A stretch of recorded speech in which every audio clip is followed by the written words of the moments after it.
ತಿಳ್ಕೊಂಡಿದ್ರು. ಇವ್ರ ಹತ್ರ ಅಮರನಾಥ ಯಾತ್ರೆ ಮಾಡಲಿಕ್ಕೆ ಹಣ ಇರಲ್ಲ. ಆಗ ಒಂದು ಕೆಲವು ಸದ್ಗ್ರಹಸ್ಥರೊಡದ್ದು ನಾವು ಹೋಗ್ತಿದ್ದೇವೆ, ನೀವು ನಮ್ಮ ಜೊತೆ ಬನ್ನಿ ಅಂತ ಹೇಳಿದ್ರು. ಮರುದಿನವೇ ಹೊರಟರು. ಅದನ್ನು ನೋಡಿದ್ವಿ. ಆಮೇಲೆ ದಾರಿಯಲ್ಲಿ ತಕ್ಷಶಿಲವರು, ಆಮೇಲೆ ಒಂದು ಆಕ್ಸಿಡೆಂಟ್ ಆಯ್ತಲ್ಲ, ಎಷ್ಟು ಜನ ಆಲೋಚನಾಪರರಾಗ್ತಾರೆ. ಭಗವಂತನ ಲೀಲೆ ಏನು ವಿಚಿತ್ರ, ಏನು ಆಶ್ಚರ್ಯಕರ. ದೊಡ್ಡ ದೊಡ್ಡವರೆಲ್ಲ ತೀರ್ಕೊಂಡು ಹೋದ್ರು, ಆದರೆ ಆ ಮಗು ಬದುಕಿ ಉಳಿತಲ್ಲ ಅಂತ ಸ್ವಾಮೀಜಿ ಬಹಳ ಆಲೋಚನಾಪರರಾಗ್ತಾರೆ.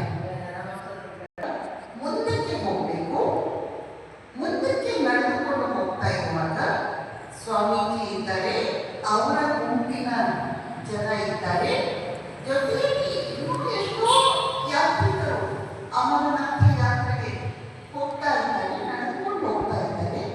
ಇದಕ್ಕಿದ್ದಾಗೆ ಎದುರುಗಳಿಂದ ಅಲ್ಲಿ ಎತ್ತರ ಬೆಟ್ಟಗಳಿದ್ವಲ್ಲ, ಆ ಬೆಟ್ಟಗಳಿಂದ ಕಲ್ಲು ಮಣ್ಣುಗಳು, ಮಳೆ ಥರ ರಾಶಿ ರಾಶಿಯಾಗಿ ಕಲ್ಲು ಮಣ್ಣುಗಳು ಬೀಳಲಿಕ್ಕೆ ಶುರುವಾದವು.